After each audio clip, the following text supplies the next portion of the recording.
자, 우리 저번 주 두 증인에 대해서 말씀을 나누었습니다. 두 증인은 누구를 의미합니까? 교회와 성도를 의미하는 거예요. 어떤 개인이나 선지자나 어떤 누군가를 지칭하는 게 아니라 두 증인은 성도와 교회를 의미합니다.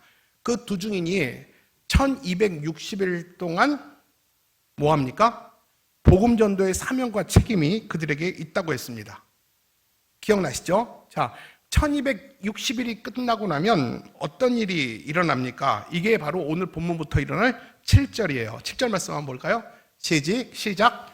그들이 그 증언을 마칠 때에 무적행으로부터 올라오는 짐승이 그들과 더불어 전쟁을 일으켜 그들을 이기고 그들을 죽일 터인즉. 자, 그들이라고 그랬어요. 그들이 증언을 마칠 때 그들이 누굽니까?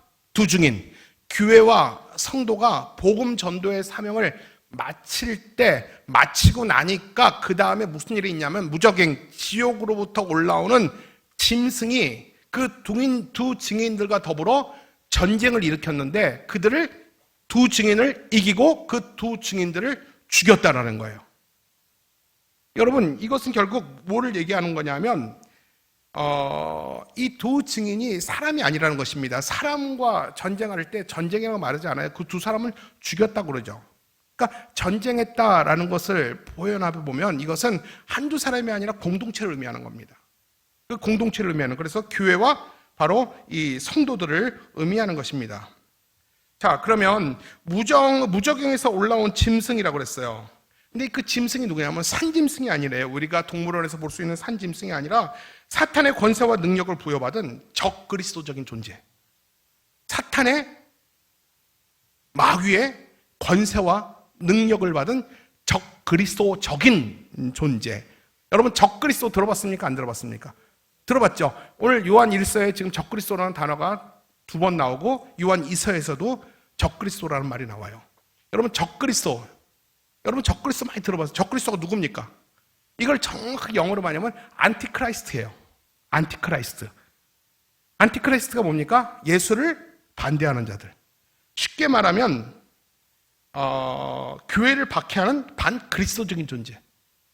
교회를 박해하고 교회를 어렵게 하고 예수 그리스도를 회방하는 그런 적대적인 존재들을 향하여 적그리스도라고 말합니다. 이 적그리스도는 요한 1서와 2서에 보면 단수와 복수로 나와 있어요. 적그리스도가 뭐냐? 지금으로 말하면 사람의 모습으로 나타날 수도 있고요. 지금 단체 또는 법으로, 종교로, 문화와 사상으로도 이 적그리스도의 모습은 드러납니다. 그리고 이 적그리스도 존재라는 것은 뭐냐면 사탄의 지배력에 있는 반기독교적인 존재들이에요. 전에 잠깐 말씀드렸지만 여러분, 지금 우리에게 가장 위협되는 적그리스도가 누구라고 생각합니까? 적그리스도는 사람이 아니라고 그랬죠? 단체나 종교와 사상과 문화와 종교, 그 권세, 능력, 하여간 그리스도와 안티하는 그 모든 것들이 다 적그리스도라면 지금 우리한테 가장 위협적인 적그리스도가 누구라고 그랬습니까? 오스가니스에 제가 3가지 색깔의 컬러에 지금 기독교는 억압받고 있다라고 그랬잖아요. 이 3가지 컬러가 뭐라고 그랬죠?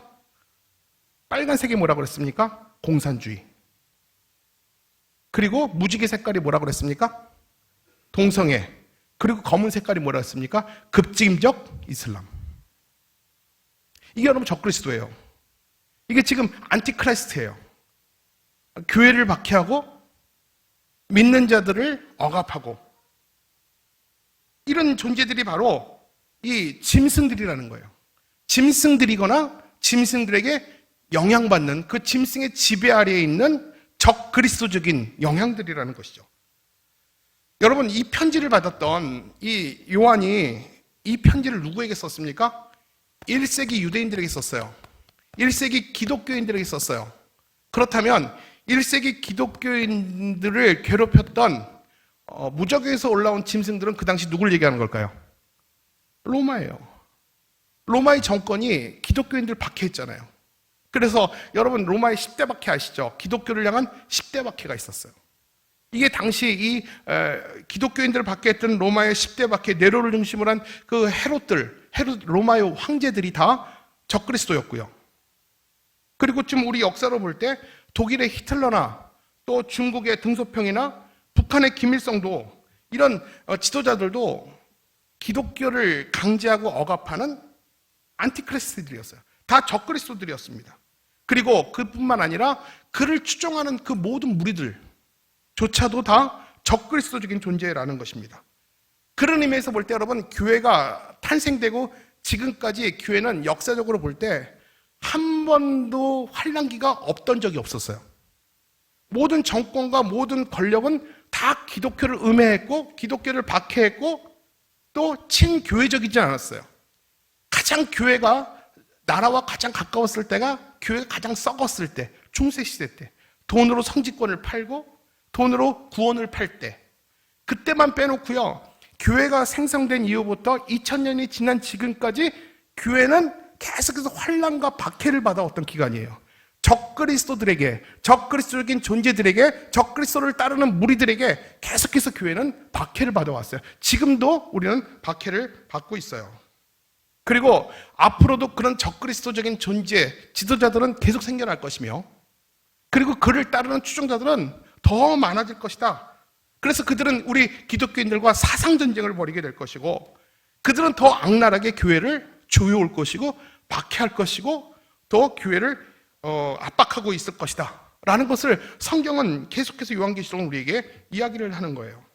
자, 그러면 두 증인으로 상징되는 하나님의 교회는 결국 무저갱에서 올라오는 짐승으로 표현되는 적그리스도 사람들에게, 적그리스도적인 세력들에 의해서 잔인하게 죽임을 당한다고 합니다. 교회가 결국은 잔인하게 죽임을 당하고, 심지어는 8절에 보니까 그들의 시체가, 그 두 증인의 시체가, 교회와 성도의 시체가 매장도 되지 못하고 큰 성 길 옆에 버려지게 됐다, 방치하게 된다라는 것을 이야기를 하게 됩니다.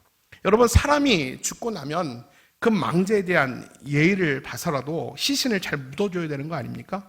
근데 적그리스도적인 세력들은요, 시신을 방치함으로 죽는 그 순간까지도, 죽음 이후까지도 조롱과 수치와 모욕을 교회와 성도들에게 주고 있다는 것입니다. 만약 여러분 그런 시대를 살아간다면, 그런 박해와 어려움의 때를 살아간다면, 그 당시 예수를 믿는다는 것은 절대 자랑스러운 일도 아니고 드러낼 수도 없는 상황입니다. 그것을 드러내는 순간 죽음이고요, 수치와 모욕을 당하기 때문에 이런 어려운 때에 예수를 믿는다고 스스로가 고백할 수 있다는 것은 정말 불가한 일이고 힘든 일이라는 것이죠. 그런데 우리가 궁금한 것은, 그러면 그런 일이 언제 일어날 것인가에 대한 질문을 우리는 꼭 해야 돼요. 그렇죠?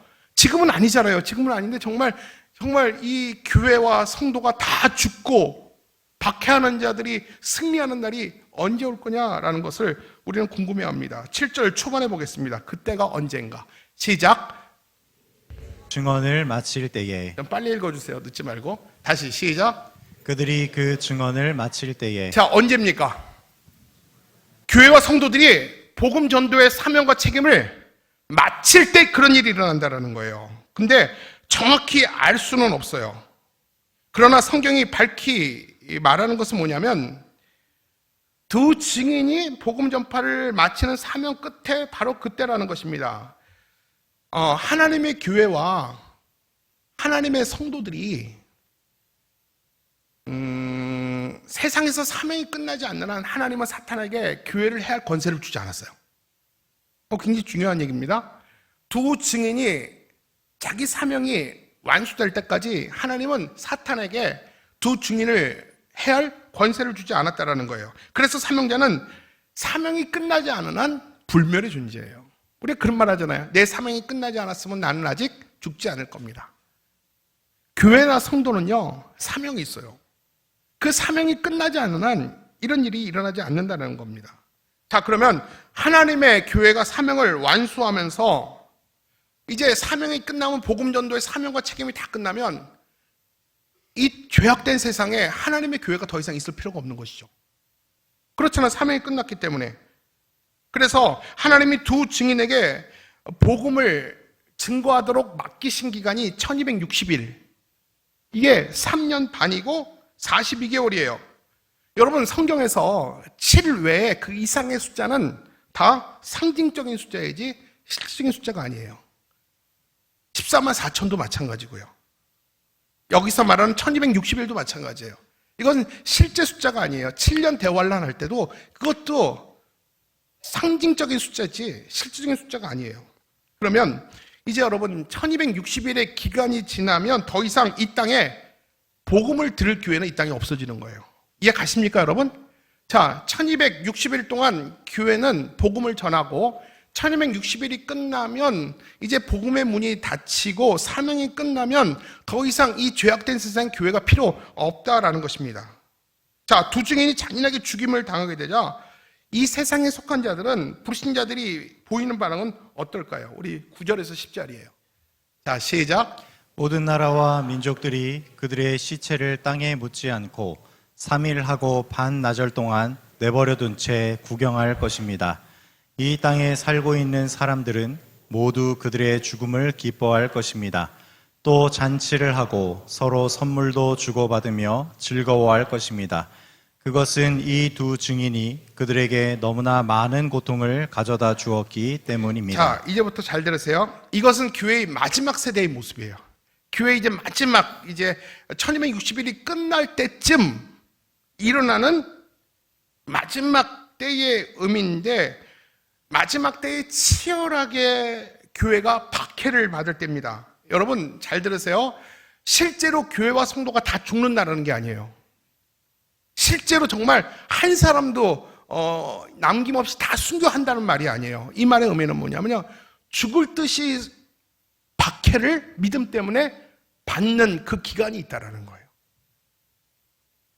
그리고 우리가 그 박해를 받아서 신음하고 고통스러워하면 오늘 본문에 말씀하는 것처럼 무저갱에서 올라온 이 짐승들에게 영향받은 이 적그리스도적인 세력들이 우리를 죽을 만큼 괴롭힌 이후에 고통스러워하는 우리를 보며 심히 기뻐하며 즐거워하면서 서로 선물을 나눠주면서 이 날을 기념일처럼 그들이 기뻐하게 될 것이다 라는 말이에요.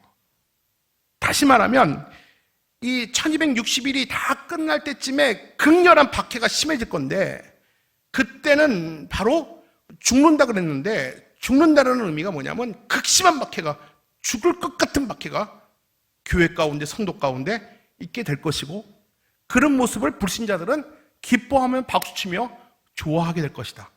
그 이유가 뭐냐면 그들이 우리를 지금까지 괴롭혔기 때문이다.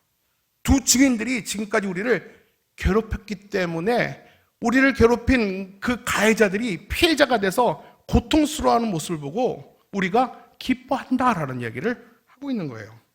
자, 그러면 여러분 그들이 왜 교회를 그렇게 싫어할까요? 우리 10절 이하의 그 내용을 밝히고 있어요. 시작. 그것은 이 두 증인이 그들에게 너무나 많은 고통을 가져다 주었기 때문입니다. 두 증인 교회와 성도가 세상에게 무슨 고통을 그렇게 줬다고 교회를 그렇게 싫어합니까? 여러분 한번 대답해 볼래요? 교회가 사회에 불신자들에게 타락한 문화와 이 저주받은 세상 가운데 교회가 무슨 고통을 줬습니까, 여러분? 교회가 어떤 해를 끼쳤습니까? 오히려 한국 교회가 이 사회에 정말 많은 부분들을 봉사하고 있습니다. 여러분 실질적으로 한국 사회복지 안에서 교회가 이 사회복지를 철수하면 이 사회복지가 한국 사회복지가 마비된다고 합니다. 그만큼 교회가 구석구석에 침투하여서 선한 영향을 미치고 있는 것이 지금 한국교회 실정이에요. 여러분 다 알고 있을 거 아닙니까? 사회 속에 소외되고 열악한 곳에 제일 먼저 그리고 가장 깊숙하게 관련되어서 섬기고 돕는 자들이 다 교회예요, 여러분. 한번 살펴보세요. 정말 그런 거 아닌가? 여러분 서해안 기름 유출됐을 때 제일 먼저 뛰어간 것이 한국교회였어요. 저도 서해안에서 옷 입고 돌 많이 닦았어요. 제 자의가 아니라 교회에서 가자고 그랬으니까. 저도 갔지만 저도 한 3일인가 갔어요. 정말 가니까 기가 막히더라고요. 이 새들도 시꺼멓게졌고요. 돌고 바다도 다 기름때를 덮고 있었어요. 그 돌멩이 하나하나를 닦았던 그 마음이 지금도 기억이 납니다. 제일 먼저 달려간 게 교회였어요. 지금도 용산이나 서울역에서 노숙자들에게 밥을 주고 그들에게 쉼터를 제공하고 그들에게 재활할 기회를 주는 것도 이것도 한국교회입니다. 교회는 단지 왜 알려지지 않았냐면 오른손이 한 일을 왼손이 모르게 하라는 주님의 명령 때문에 이것을 우리가 드러내지 않을 뿐이에요. 그러나 세상의 여타의 단체나 NGO보다 나라가 할 수 있는 일보다 우리 교회가 하는 일이 더 많아왔어요. 140년, 130년 기독교가 한국에 오면서 정말 학교나 병원부터 가장 가난했던 이 소외된 곳으로부터 꽃 피우고 그들을 세우고 그들에게 먹을 것을 주고 그들에게 알려주고 병든 자를 고친 곳은 다 교회였어요. 근데 그 사실이 알려지지 않고 우리가 드러내지 않을 뿐이지만 그만큼 한국교회와 이 성도의 사명은 그 영향력은 엄청나고 사실 이런 엄청난 현실과 선한 영향력 때문에 한국이 이만큼 새로워질 수 있는 것이고 강국이 될 수 있다고 저는 감히 생각합니다. 여러분 그 일례로 제가 좀 인터넷으로 한번 그 증거를 찾아볼 때 한국의 사회복지사들 중에서 70%에서 80%가 직업군이 기독교인들이래요. 다른 직업군보다 정말 사회복지사가 70% 80%가 기독교인이라고 합니다. 그만큼 그 정도 영향력을 끼치다가 전공을 하게 되고 그 부분에 개발이 되고 그러다 보니까 그런 일을 하게 됐다는 것입니다. 여러분 보이게 보이지 않게 한국교회는 그렇게 열악한 곳, 가장 깊숙한 곳에서 가장 영향력을 끼치는 나라도 할 수 없는 일, 국가도 할 수 없는 일이 한국교회가 대신 들어가서 도와주고 섬기고 있는 일. 여러분 소록도도 마찬가지예요. 소록도에서 제일 깊숙하게 그들의 환자의 피고름을 닦아주는 사람들이 외국 선교사들이었어요. 그리고 한국교회 목회자들이었고 한국교회 성도들이었어요. 한국 사회가 버린 사람들, 그렇게 한국은 정말 이렇게 기독교는 가장 깊은 곳에 성령 영향력을 끼쳤던 것이 기독교였어요. 그런데 왜 그런 교회를 세상에 왜 미워할까요? 왜 미워할까요, 여러분? 대답해 보세요. 여러분, 사탄의 권세에 사로잡힌 사람들에게 기독교야말로 자신의 양심을 찌르기 때문에 혐오의 대상이 된 거예요. 기독교가 가만히 있지 않잖아요. 썩었으면 썩었다고 그러고요. 틀렸으면 틀렸다고 그러고요. 주일날 선한 마음 가지고 오면 틀렸다고 그러고요. 여러분 잘못 살았다고 그러고 그렇게 살면 안 된다고 그러고 하나님이 기뻐하지 않는다고 그러고 얼마나 내 양심에 찔리는 말들을 기독교가 얼마나 많이 합니까?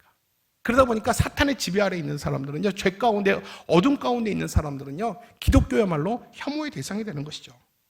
그래서 구약의 아합 왕은 엘리야를 향해서 뭐라고 말하냐면 너는 이스라엘을 괴롭게 하는 자다 라고 얘기하고요. 에스더에서에 보면 하만은 자기 땅에 하나님을 믿는 유대인들이 꼴보기 싫어서 다 죽이려고 그랬던 거예요. 여러분 근데 분명한 것은요, 그들이 왜 교회를 미워할까요?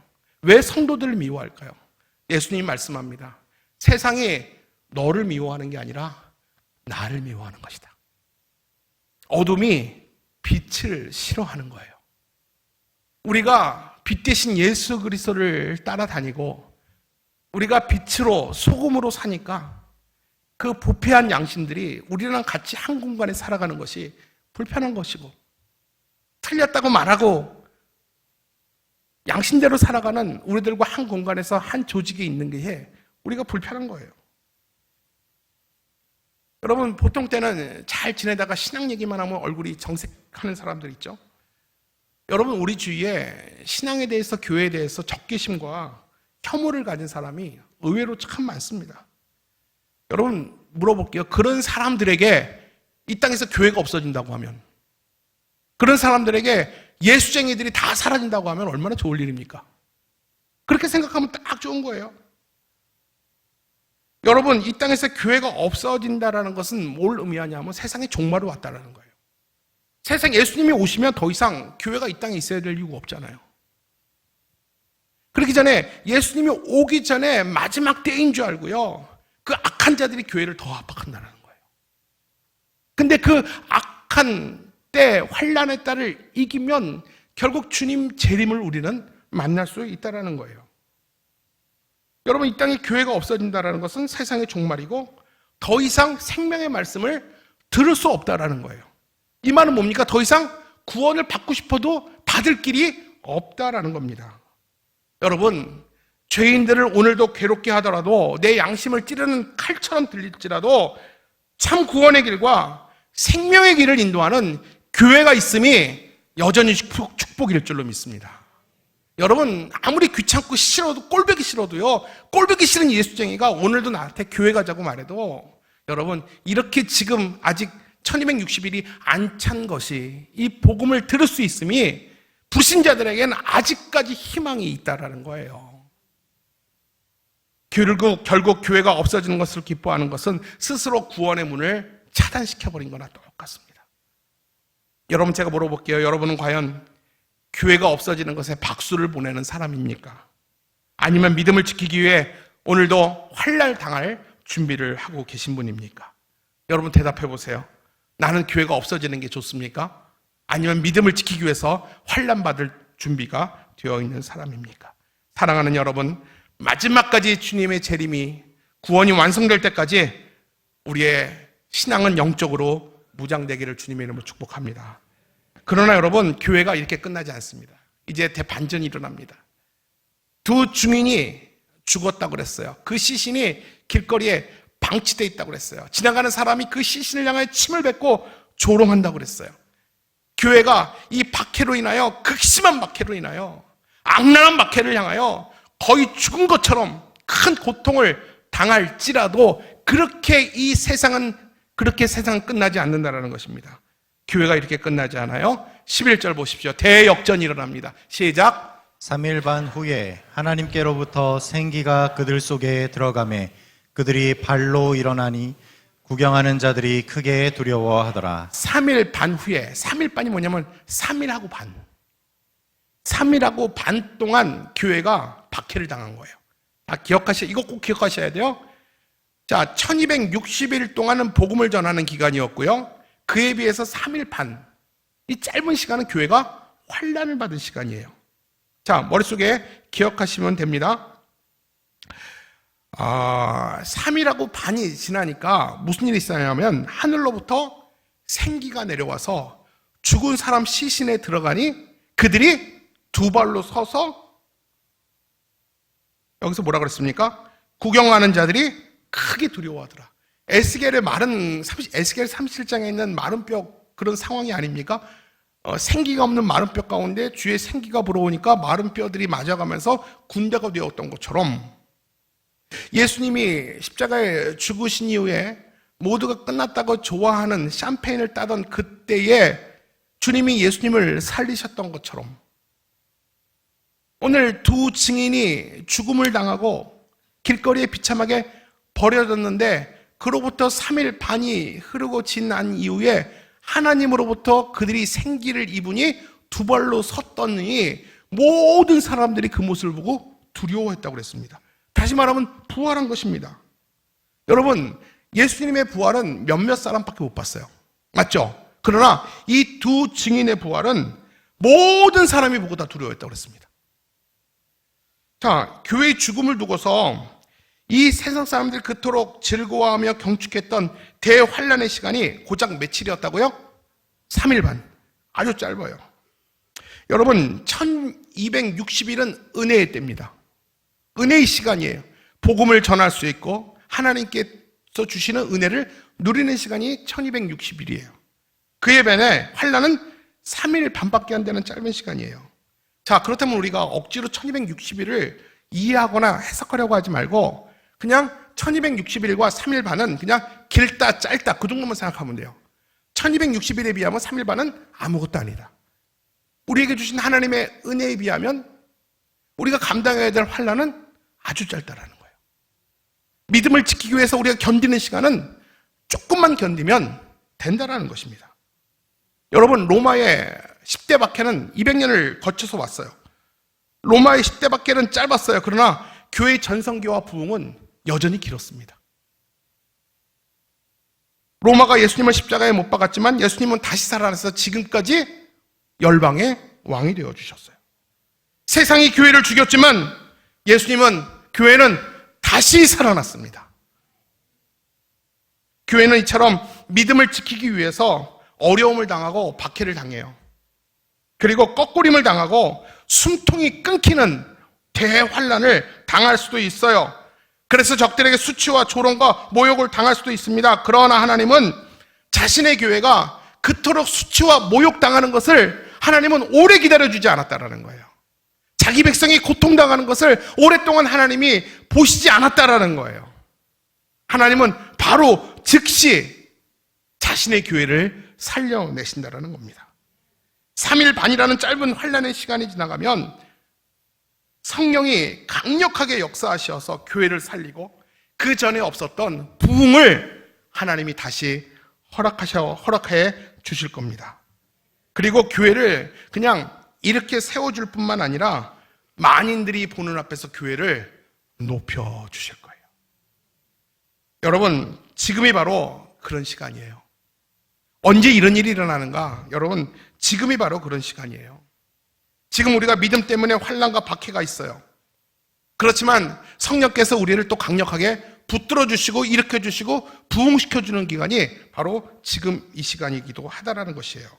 우리 12절 볼게요. 12절 시작. 하늘로부터 큰 음성이 있어 이리로 올라오라 함을 그들이 듣고 구름을 타고 하늘로 올라가니 그들의 원수들도 구경하더라. 여러분, 이게 휴거예요.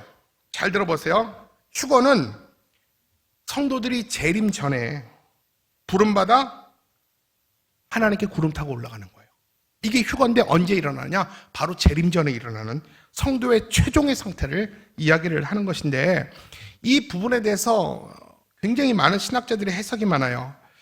이 휴거, 하나님의 들림마들, 나팔 불 때 나의 이름이라고 그러잖아요. 우리가 마지막 날 이렇게 휴거 받고 하나님께 들림 받게 될 때 이걸 휴거라고 그러는데, 세대주의자들은 그 휴거는 비밀리에 자신들만 알게 들림 받는다 라고 얘기를 하는 세대주의자들이 있어요. 뭐 틀렸다 맞다 얘기는 안 해요. 그냥 뭐 다양한 이론이고, 우리가 믿는 이론은 뭐냐면 오늘 성경 말씀처럼 그를 찔렀던 자들까지도, 우리를 박해하고 우리를 수모하고 우리를 힘들게 했던 그런 사람들도 다 볼 수 있도록 만인들 앞에서 우리가 사람들 앞에서 들림을 받게 될 것이다. 그래서 여러분, 옛날에 그런 상황 많았잖아요. 예수님이 딱 서 있으면 사람들이 막 올라가는 그림 보셨죠? 이렇게 커피 마시다가 한 사람이 그냥 쭉 올라가게 되고, 이렇게 절구질하다가 한 사람이 올라가고, 시소를 타다가 한 사람이 뿅 하고 올라가게 되고, 그래서 많은 사람이 이렇게 쳐다보게 되고, 이 휴거가 비밀리에 그들만은 알리는 휴거가 아니라 결국 이 환난의 시간에 믿음을 지킨 자들, 이긴 자들에게 하나님이 주시는 최종 상은 뭐냐면 휴거가 당하느라 모든 사람 앞에서 나를 박해하는 모든 사람이 볼 수 있도록 하나님 앞에 들림을 받는다는 거예요. 그런데 중요한 것은 이 모든 환난이 언제 오느냐? 여러분, 이 환난이요, 이 환난, 예수를 믿기 때문에 당한 환난이 아직 안 온 것이 아니에요. 이미 왔어요.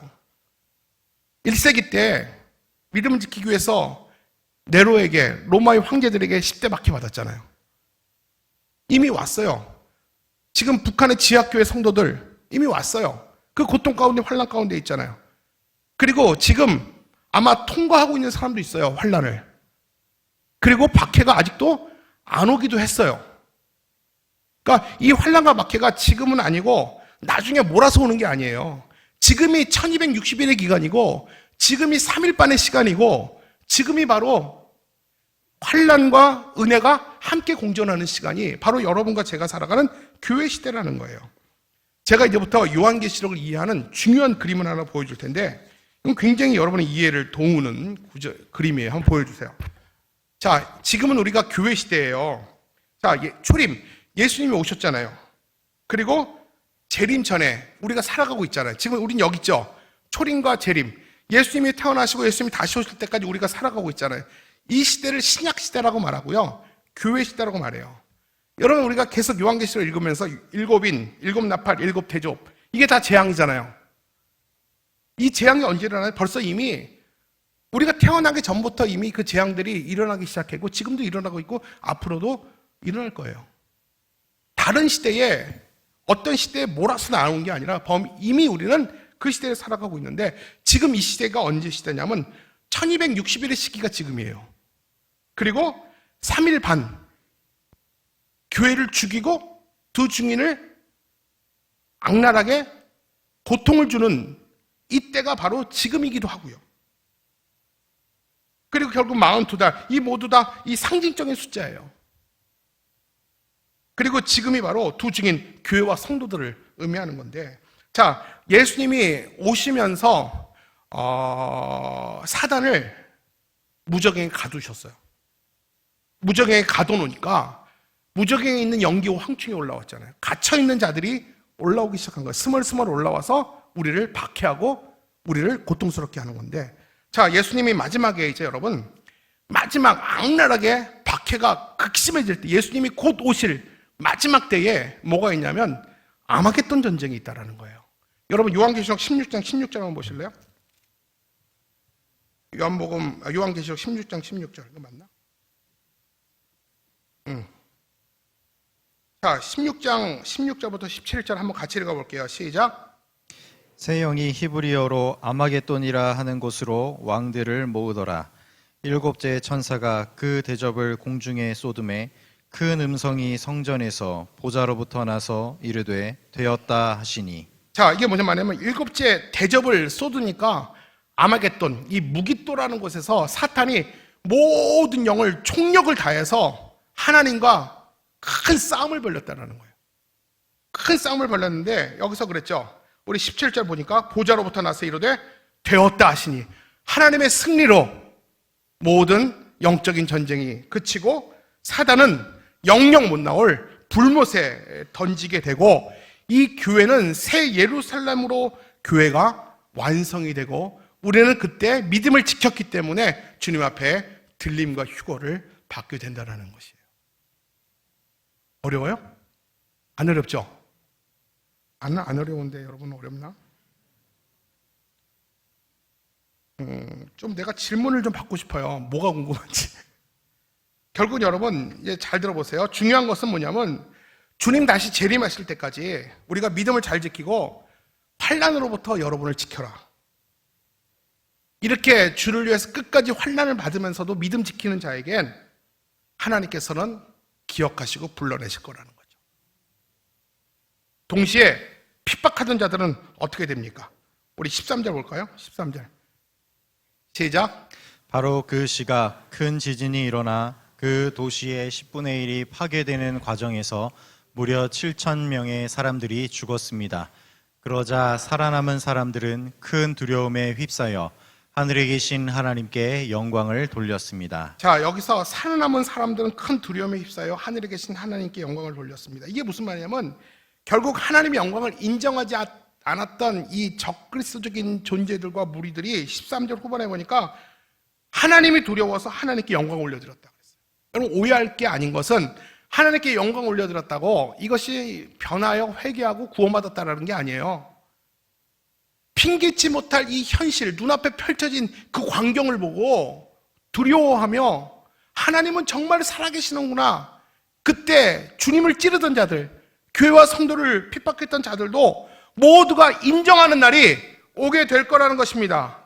결국 우리 하나님과 교회는 승리하게 될 것이라는 것입니다. 이것을 모든 사람이 다 알게 되는 거예요.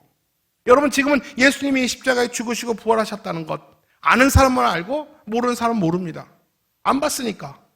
그러나 불신자들 눈앞에서도 남은 자들은 다 자기 눈으로 믿는 자들이 들림받고 하나님이 이기고 교회가 승리하는 것을 모두가 지켜보며 더 이상 핑계할 거리가 없어서 하나님께 영광 올려드리는 날이 곧 오게 될 거라는 것입니다. 사랑하는 성도 여러분, 여러분 믿음을 지키기 위해서 환난과 박해가 깊을지라도 믿음을 끝까지 지키고 인내하고 승리하시길 바랍니다. 이것이 정말 중요한 것입니다. 말씀을 정리하겠습니다. 우리는 지금 교회 시대를 살아가요. 아까도 말했지만 예수님이 오시고부터 이 재림까지를 우리는 신약시대, 교회 시대라고 그래요. 지금 이 시기가 여러분 천년왕국 시대예요.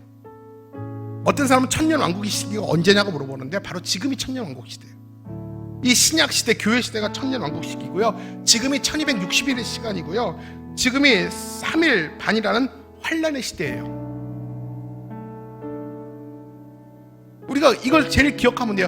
천년왕국 그러죠. 천년왕국을 주시면 무천년 전천년 막 그런 얘기들이 있는데 그건 중요하지 않아요. 지금 다시 따라합니다. 그냥 머릿속에 마음속으로 따라하세요. 지금은 우린 교회 시대를 살아가고 있고 지금이 천년왕국 시기고 지금이 은혜와 복음을 전할 1260일의 시기고 지금이 바로 3일 반이라는 환란의 시기를 저와 여러분은 살아가고 있어요.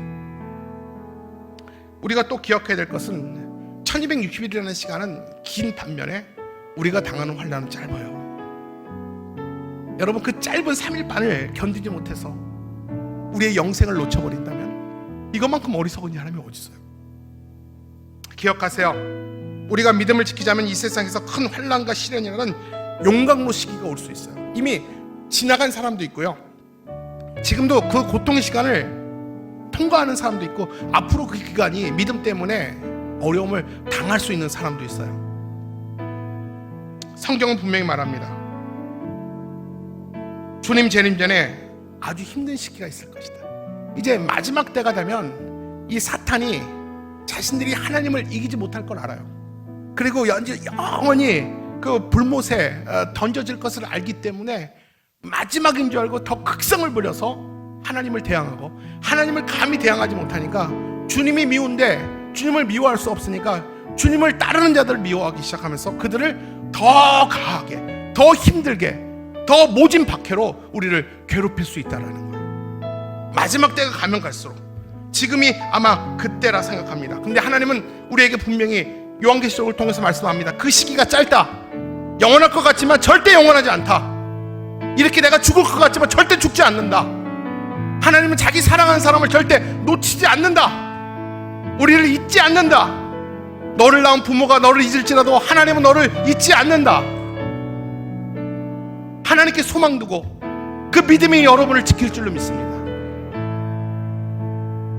그리고 참고 이기는 자에게 하나님이 찬란한 영광의 옷을 주시는데, 나팔 불 때 나의 이름, 극심한 고통 가운데 살아갈 때 어느 순간에 하늘색이 바뀌면서 어디서 울리는지 모르는 큰 천사장과 우리 예수님이 구름 가운데 오셔서 나팔 불며 나의 이름을 부를 때 그 영광스러운 주님 앞에 들림 받는 날이 곧 있게 될 거라신 겁니다. 그리고 지금은 하나님이 아직까지도 주님의 날이, 주님의 재림이 임오기 전에 교회를 통해서 아직까지 선택받은 사람, 돌아오지 않은 자들을 찾고 계세요. 저와 여러분이 두 증인이거든요. 그리고 그 두 증인에게 권세를 주세요. 또 부흥의 능력도 주세요. 이렇게 하나님 앞에 그 능력과 성령 충만함을 사모하며 기대하는 우리 교회 공동체 가운데 하나님이 두 증인의 역할을 더 잘할 수 있도록 하나님이 능력도 입혀주세요. 근데 1260일은 곧 끝나요. 곧 오게 될 것 같아요. 마지막으로 우리가 이 마지막 때를 그러면 어떻게 살아야 됩니까? 육신의 정욕과 안목의 정욕과 이 세상을 사랑하면 안 됩니다. 사탄은요, 우리를 유혹합니다. 옛날에는 교회를 가면 큰일 날 것처럼 우리를 고통 가운데 밀어넣었지만 교회 안 가면 더 달콤한 것을 주겠다고 우리한테 유혹을 합니다. 여러분, 그런 것에 빠지거나 시선을 빼앗기면 안 됩니다. 주님 오실 날을 고대하며 근신하고 허리에 띠를 띄우고 기도로 깨어 있어야 됩니다. 주님은 마지막에 우리에게 이렇게 권면합니다. 누가복음 21장 34절 36절 말씀이에요. 시작. 너희는 스스로 조심하라. 그렇지 않으면 방탕함과 술 취함과 생활의 염려로 마음이 둔하여지고 뜻밖의 그날이 덫과 같이 너희에게 임하리라. 자, 아멘. 저 말씀을 볼까요? 너희는 스스로 조심하라. 깨어 있어라. 그렇지 않으면 방탕함과 술 취함과 생활의 염려. 여러분, 술 취함이 우리가 마시는 그 알코올이 아니에요. 그 어딘가에 중독되어 있으면, 하나님을 잊고 어딘가에 내가 몰중되어 있으면 그것으로 인해서 염려로 마음이 둔하여지고 하나님을 내가 깨닫지 못하고 하나님을 찾지 않으면 뜻밖의 그날이 찾아오는데, 그런 자에겐 하나님의 날이 덫이에요. 덫같이 너희에게 임하리라. 발목을 잡는다는 거예요. 그게 내가 잘 살아보겠다고 고민했던 그 사치적인 고민이 결국 내 생명을 빼앗는 덫이 될 수 있다는 거예요. 그 돈이, 그 재물이, 이상적인 유혹과 타락이 주님 오시는 날 그것이 나를 딱 잡는다는 거예요. 그래서 나팔 불 때 다 올라가는데 그것이 나를 붙든다면 여러분 얼마나 억울하겠어요. 35절. 이날은 온 지구상에 거하는 모든 사람에게 아멘. 임하리라. 이날은 모든 지구상에 거하는 모든 사람, 한 명도 빠짐없이 모든 자들이 다 지켜볼 거예요. 하나님이 어딨냐? 하나님 있으면 내려오라고 그래. 그런 자들 눈에 하나님이 보이게 될 거라는 거예요. 그래서 하나님께 영광 올리게 될 거라는 거예요. 36절. 이러므로 너희는 장차 올 이 모든 일을 능히 피하고 인자 앞에 서도록 항상 기도하며 깨어 있으라 하시니라. 그러므로 너희는 장차 올 이 모든 일을 능히 피하고 세상을 향하여 불신자들을 갈라내시는 하나님의 불같은 심판에서 너희가 능히 피하기를 원한다면 하나님 앞에서 오늘부터 주님 오시는 날까지 당당히 서도록 영적으로 전신무장을, 하나님 앞에 완전한 영적 무장을 하라는 것입니다. 그러기 위해선 깨어있어라. 깨어있다는 게 무슨 말입니까 여러분? 잠을 자지 말고 불멸증이 되라는 게 아니죠. 기도로 깨어있으라는 것입니다. 우리는 전투하는 교회이며 성도입니다. 그래서 여러분, 아까 도표에 나와 있지 않지만 지금 이 두 증인의 시대, 신약 시대, 그 시대를 주님은 교회를 전투하는 교회로 부르셨어요. 전투하는 교회. 한 손에는 하나님의 말씀, 한 손에는 칼을 들고 적들과 싸워야 되는 거예요. 환난과 박해로부터 싸워야 돼요. 피하면 계속 옵니다. 싸워 이기는 교회. 그래서 지금 저와 여러분은요, 전투하는 교회이며 성도입니다. 장차 올 심판을 피하기 위해서 항상 깨어 기도하라는 것입니다. 여러분, 무엇보다 동방의 예루살렘이라는 평양과 이 북한에도 공산 정권이 무너지고 복음 전도가 자유로워지고 신앙의 자유와 부흥이 있기를 주님의 이름으로 축원합니다. 평양부터, 평양에서 전해졌던 복음이 남한까지 왔거든요. 1903년 원산의 회개운동, 1907년에 평양의 대부흥운동이 다시 북한 땅에서 살아나길 원합니다. 그래서 그 복음의 능력과 복음의 첫사랑이 다시 남한으로 다시 내려와서 우리 한국에 있는 남한에 있는 교회가 다시 회복하고 주님 앞에 부흥을 경험했으면 좋겠습니다. 제가 이제 마지막으로 부록으로 말씀을 좀 소개하고 말씀을 마칠게요. 이건 제가 할까 말까 고민했는데 좀 도와드릴게요. 여러분 따라오는 분을 위해서 좀 도와드릴 테니까 모르는 분은 그냥 몰라도 됩니다. 자, 요한계시록 우리 20장 1절부터 10절 말씀은요, 본문 띄워주세요. 요한계시록 전체 개관으로 말할 수 있어요. 자, 한번 20장 한번 보세요. 제가 여러분 잊을까봐 조금 도와드리는 거예요. 모르는 분들은 모를 수 있어요. 자, 20장 1절부터 10절이 요한계시록 전체 개관이거든요. 어떤 내용으로 적혀있는지. 자, 우리 제가 쭉쭉 빨리 읽어볼게요. 20장 보니까 내가 봄에 천사가 무적행 열쇠와 큰 쇠사슬을 그의 손에 가지고 하늘로부터 내려와서 용을 잡으니 곧 옛뱀이요 마귀요 사탄이라 잡아서 1000년 동안 결박하여. 제가 뭐라 그랬습니까? 예수님이 초림하면서 그 마귀를 결박했다고 그랬잖아요. 맞죠? 그 무적행에 던져 넣어 잠그고 그 위에 임봉하여 1000년이 차도록 다시는 만국을 미혹하지 못하게 하였는데 그 후에는 반드시 잠깐 놓으리라. 1000년 동안, 1000년 왕국이 그랬잖아요. 1000년 동안 무적행에서 그들은 나오지 못해요. 근데 1000년이라면 아마겟돈, 곡과 마곡의 전쟁이라고 그러죠. 그 전쟁에서 잠깐 풀려나서 하나님과 큰 전쟁을 일으키고 그들은 완전히 이제 암흑 속에 가게 되는 것입니다. 이게 바로, 그래서 1절과 3절은 초림 때 예수 그리스도가 십자가 사건 때 사단이 무적행에 갇혔다라는 내용입니다. 그리고 4절과 6절은 한마디로 무슨 말이냐면 한번 쭉 읽어보세요. 우리 한번 읽어보실래요? 4절부터 6절 시작. 이때부터 교회의 순교자와 짐승의 표를 받지 아니한 자들이 그때마다 하늘에 올라가 천상의 교회를 형성하여 예수 그리스도와 함께 이 땅을 다스리며 지상의 교회는 재림 때까지 사단과 끊임없이 전투하는 시대. 이게 바로 저와 여러분이 살고 있는 시대예요. 순교자들은 하늘에서 천상의 예배를 드리면서 우리를 위해 중보하고, 그리고 저와 여러분들은 그리스도와 함께 이 땅을 다스리며 지상교회가 재림할 때까지 사단과 끊임없이 우리는 악한 것들과 전투하는 교회예요. 잠자는 교회가 아니에요. 전투가 뭐예요? 이기지 않으면 지는 거예요. 우리는 전투하는 교회예요. 그러니까 이렇게 기도에 나와서 불 끄고 주여 주여 하면서 나 살려달라고 기도하는 거잖아요. 이기게 해달라고 기도하잖아요. 지금이 바로 전투하는 교회예요. 여러분, 감상에 젖어 있는 거 잠자고 있는 거예요. 기도를 잃어버리고 예배를 잃어버린 거, 그 사람들 다 잠자는 거예요. 전투를 포기한 자들이. 그리고 마지막 7절 10절 7절에서 10절은 우리 같이 읽을게요. 시작. 재림 직전에 사단이 다시 풀려나 만국을 미혹하여 곡과 마곡의 전쟁을 일으키다가 재림하신 예수에게 패배하여 영원한 불못에 들어가는 개념을 갖고 있습니다. 이해 가죠? 여러분 집에서 한번 1절부터 10절을 저 내용을 사진 한번 찍어보세요. 핸드폰 인사를 한 찍으시고 한번 정리하면서 저 책을 한번 여러분들 이해하시면 굉장히 도움이 될 거예요. 저게 바로 요한계시록 전체의 개관이에요.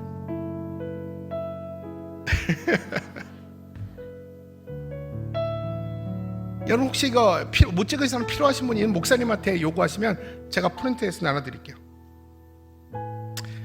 자, 오늘 말씀 여기까지인데요. 그냥 그것만 아시면 돼요. 1260일 3년 반. 그 숫자는 그냥 상징이에요. 지금은 은혜 받을 때요, 구원의 때입니다. 맞습니까? 오늘 두 증인된 우리에게 하나님이 복음 전도의 사명을 맡기셨어요.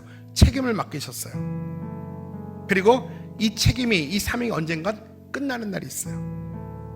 그때 주님께서 그 환난과 박해 가운데서 그 복음을 지키고 책임을 다하는 자들에게, 끝까지 믿음 지킨 자들에게 하나님은 영생의 복을 주세요. 지금은 여러분 구원의 때이고 은혜의 때이지만 환난의 때이기도 한 거예요. 여러분에게 찾아온 환난 영원하지 않다는 거예요. 짧다는 거예요. 그 환난의 기간 동안 하나님이 나를 놓지 아니하시고 나를 기억하시고 오늘도 붙들어주고 있다는 것입니다. 사탄도 자기 주권이 없어요. 하나님이 허락해야지만 움직여요. 하나님이 사명이 끝나기 전까지 두 증인을 해야 할 권세를 사탄에게 주지 않았습니다. 여러분 혹시 내 가족 중에서, 내 사랑하는 사람 중에서 아직까지 세상과 교회에서 방황하고 있다면, 아직까지 세상 밖에 있다면 1260일이 끝나는 날까지 이 환난이 내게 온다 할지라도 그 영혼 끝까지 붙들고 함께 휴거받는, 함께 하나님께 들림받는 그 영광스러운 날에 여러분과 여러분이 사랑하는 사람이 함께 참여하기를 주님의 이름으로 축복합니다.